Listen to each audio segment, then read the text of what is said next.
Mr. Newdad. Hope you're having a great day. It's Tuesday, July 26th. And I wanted to get on here and share some things that I've been working on and talk about something that I've really been thinking about. And I really want to hear from you all about this topic. Is for those of you who know me or may know my past, I used to be very involved with health and wellness, health and fitness. I used to bodybuild. I used to train religiously. 2, 3 hours a day. I was in the gym.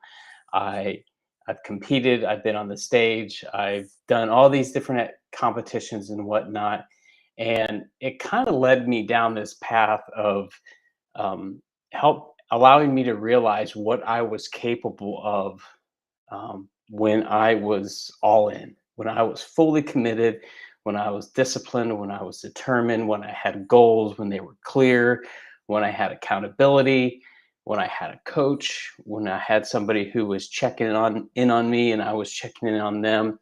I got results. I achieved the goals that I wanted to accomplish. And moving away from that, I remember that season once I kind of said I was done competing of this, like, what did I just put myself through? What did I just learn? If I can go 4 or 5 months of working out every day, of eating chicken and broccoli and a very strict diet, what that would look like in other areas of my life. If I could use that same level of intensity, that same level of accountability and consistency and focus and apply it towards my business, apply it towards my personal life, apply it towards all areas of my life that I want to grow and be successful in. And so that's kind of what led me down this path of personal growth and development and going after schools and trainings and certifications and becoming the coach that I am today.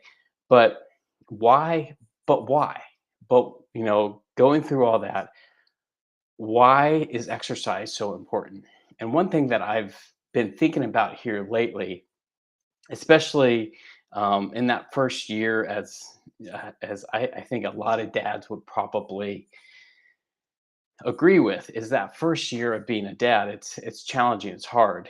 Um, you have to be so much more intentional about your health and wellness and your fitness and your workouts and all that. And I kind of put that on the back burner because I was in this transition where, I was trying to manage everything and do all these different things. But here recently, I started working out again. And one, I miss it. And two, I love it.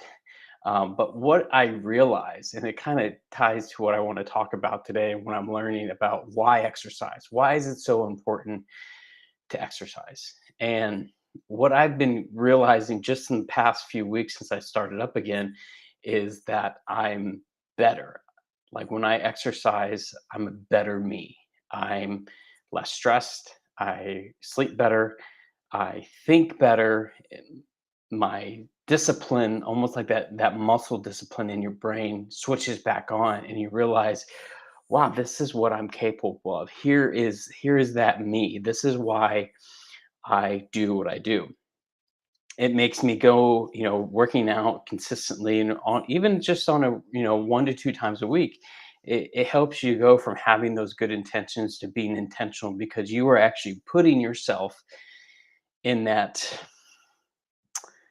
position where it's more than just an idea, it's more than just a good intention, but you're actually saying, hey, I'm doing something about this instead of just talking about it.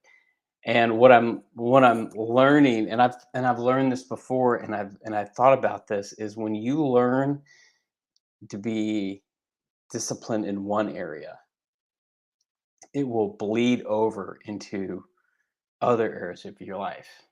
But you first have to do that one area. You have to be consistent. Um, every day, every week, every month, you have to be consistent.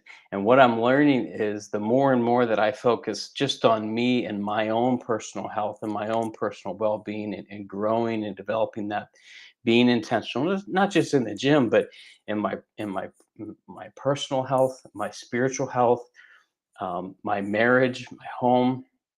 When you're intentional about doing those things and being consistent about it every day, you learn something. It brings out the best in you. It brings out more of like, hey, this is what I'm capable of just by committing that 1 hour or 30 minutes or even 15 minutes a day to your health. And so I don't know. I just wanted to get on here and ask um, some other people in my community, other people in my network, um, why do you work out? Why exercise? And especially if you're a new dad, have you learned this about yourself as well? Is when you exercise, it helps you. I mean, we all know this, but when you exercise, it helps you to be a better version of yourself, and you're less stressed. Like I said, you feel better, you think better, you sleep better, you perform better, all because you're saying, "Hey, I'm going to take this 30, 45 minutes every day or 3 times a week and just focus on me." And I've been doing that consistently, what I'm starting to realize is like, hey, I'm thinking better, I'm performing better, I'm more aware, I'm feeling better, even though I do have some sore joints and sore muscles just because I haven't been working out as consistently as I used to. Um, but it's a good feeling when that w- when you have that awareness, when that feeling comes back. And I don't know. I just wanted to hear some thoughts and share that with what I'm learning. Also, share a few updates with the Mr. New Dad community. For those of you who have been following or may have never even heard about what I've been doing with dads, is I created Mr. New Dad, which is a community to help dads build a foundation for the type of dad that they want to be. And so I put together a community. I put together a resource, an entire course for new dads, and it really just helps you kind of think about some of those things that what I have learned in this past year is the conversations, the things you should be thinking about as a new dad. That will help yourself, help your marriage, help your family, but ultimately help your son or daughter, and be thinking about what is required of me as a dad now to if I want to raise this son or daughter to be this or to accomplish this, or if I want to have this type of home, this type of marriage, what does that require of me? What is your why? What is your vision? What are those important conversations? All that to say that I've created this Mr. New Dad community now. It's launched, it's ready. Um, I'm launching it now to it's open for any dads who want to be a part of that community. And I'll be putting the link to that community page down below in the comments. So if you see this, feel free to click on it and join. This is for new dads. This is for dads. I'm going to try and keep it between 0 and 8, um, just because I feel like there are a lot of new dads out there, but there's also a lot of dads out there who are looking for a community like this where they can pour into other people as well as pour into themselves and allow them to have that community, have that tribe that we've all been looking for and wanting for. And I say this a lot inside a lot of the conversations that I have with dads is that the worst place for you to be as a dad is alone. And which is ironic because when I first became a dad, I started asking these questions, and so many of the dads that I talked to, they said that it's like, "Oh, you'll just figure it out on your own." I'm like, "No, that's the worst place I think any leader should ever be is alone."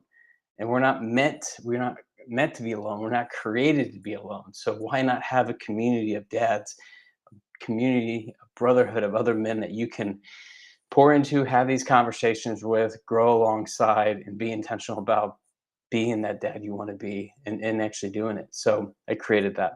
So if you'd like to know more about that, like I said, feel free to hit me up, either comment below or send me a message directly, and I'll get you into that community.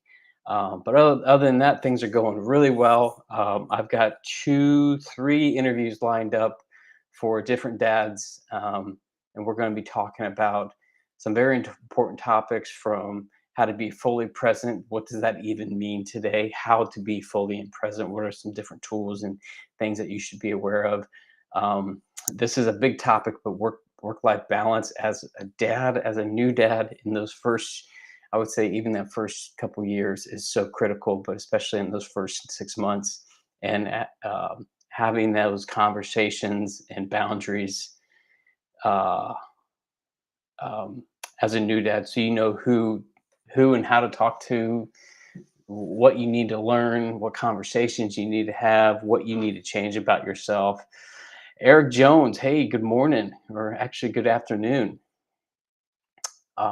Here's a guy that I'd love to have on, Mr. New Dad, and hear your thoughts. You're about 10 years ahead of me as a dad, so I'd love to hear your thoughts about what has been some of your biggest challenges and how you overcame them as a dad of, I think you have about a 10-year-old, if I'm not mistaken. But yeah, I'd love to hear that from you. But yeah, so if anybody yeah, I have a 1-year-old, so I'm at that really fun stage. So I can only imagine what it's like having a 10-year-old uh, when they're at that stage. Like, what is that even like? That's so far ahead of me right now. So, but yeah, I'll definitely reach out to you and love to reconnect and maybe have a conversation about it. But other than that, like I said, if you'd like to know more about the Mr. New Dad community or the group that I set up, feel free to reach out to me directly, and we'll get you plugged in. But yeah, so I have a couple more interviews lined up. I have a group that I'm going to be working on for the fall, and have a couple more challenges that I'm going to be setting up in next month. So be on the lookout for that. But other than that, yes, Eric Jones says, taking one day at a time, be present and engaged. See, that's the challenge.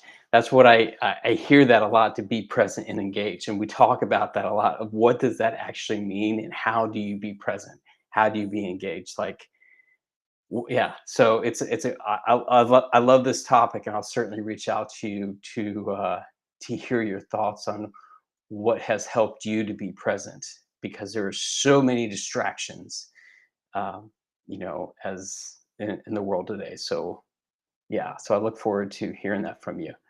So yeah, I'll be in touch, man. Take care, and everyone have a good day. Take care. See ya. Bye.